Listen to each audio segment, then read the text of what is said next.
कभी कभी कोई घटना मनुष्य के जीवन की सारी योजनाओं को तोड़ देती और मनुष्य उस आघात को अपने जीवन का केंद्र मान देता। पर क्या भविष्य मनुष्य की योजनाओं के आधार पर निर्मित होते हैं? नहीं। जिस प्रकार किसी ऊंचे पर्वत पर सर्वप्रथम चढ़ने वाला उस पर्वत की तलाई में बैठकर जो योजना बनाता है, क्या वही योजना उसे उस पर्वत की चोटी तक पहुंचाती है? नहीं। वास्तव में वो जैसे जैसे ऊपर चढ़ता है वैसे वैसे उसे नई नई चुनौतियाँ, नई नई विडम्बनाएं, नए नए अवरोध मिलते। प्रत्येक पद पर वो अपने अगले पद का निर्णय करता। प्रत्येक पद पर उसे अपनी योजनाओं को बदलना पड़ता। कहीं पुरानी योजना उसे खाई में न धकेल दे। वो पर्वत को अपने योग्य नहीं बना पाता, केवल स्वयं को पर्वत के योग्य बना सकता है।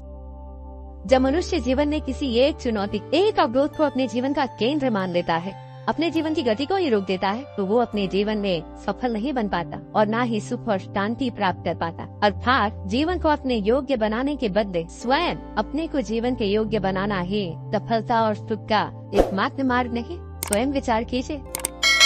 पिता सदा ही अपने संतान के सुख की कामना करते, उनके भविष्य की चिंता करते रहते। इसी कारणवश सदा ही अपने संतानों के भविष्य का मार्ग स्वयं निश्चित करने का प्रयत्न करते रहते। लोग अधिक खुशी में नजर और दुख में नमक जरूर लगाते हैं। लोग उपवास सिर्फ अन्न का करते हैं, जबकि दिल में जहर, लोभ, लालच, क्रोध, बुरे विचार को पालते हैं। इतने कड़वे मत बनो कोई चख ना सके और इतने मीठे भी मत बनो कि कोई निगल जाए। तरक्की की राह पर उसी का जोर चलता है, बनाकर रास्ता जो भीड़ से अलग चलता है।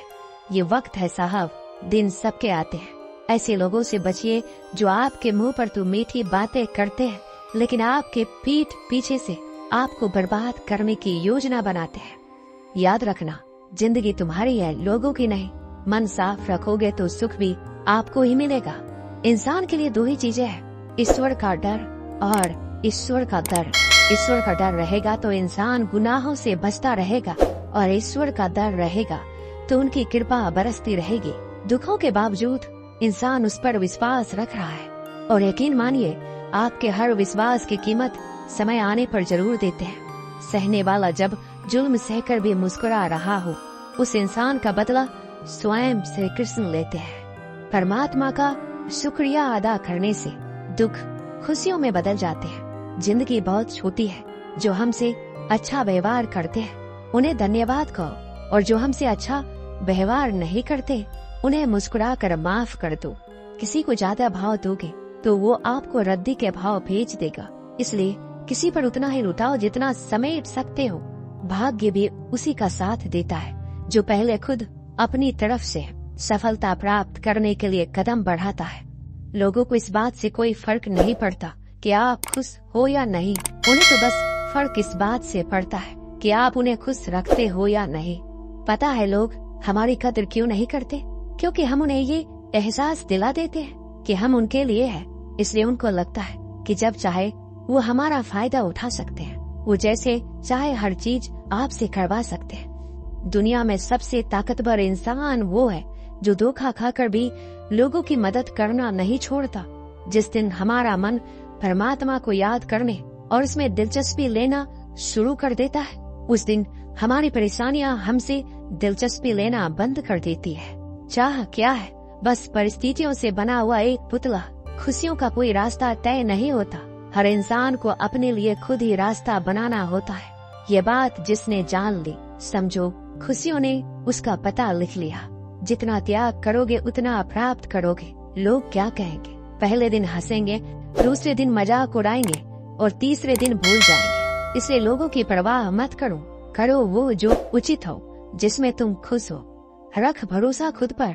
नक्शे तो पक्षियों के पास भी नहीं होते हैं, फिर भी वो अपना रास्ता ढूंढ लेते हैं। कामयाब होने के लिए अकेले ही आगे बढ़ना पड़ता है। लोग तो पीछे तब आते हैं जब आप कामयाब होने लगते हैं। हम जिसकी जितनी परवाह करते हैं, अक्सर वही लोग हमें नहीं समझते। जीवन में परेशानियां चाहे कितनी भी हो, चिंता करने से और ज्यादा होती है। खामोश होने से बिल्कुल कम और सब्र करने से गायब हो जाती है। आज के जमाने में किसी को यह महसूस मत होने देना कि आप अंदर से टूटे हुए हैं, क्योंकि लोग टूटे हुए मकान की ईंट तक उठा कर ले जाते हैं। अंदाज कुछ अलग है मेरे सोचने का। सबको मंजिल का शौक है और मुझे सही रास्तों का। कल शीशा था, सब देख कर जाते थे, आज टूट गया, सब बचकर जाते हैं। रिश्ते उसी से रखो जो इज्जत और सम्मान दे। मतलब की भीड़ बढ़ाने का कोई फायदा नहीं है। ये दुनिया इसलिए बुरी नहीं कि यहाँ लोग बुरे ज्यादा है, बल्कि इसलिए बुरी है कि यहाँ अच्छे लोग खामोश है। कहते हैं कि सब्र का फल मीठा होता है, लेकिन उस फल का क्या मतलब जिस सब्र से इंसान टूट कर बिखर जाए।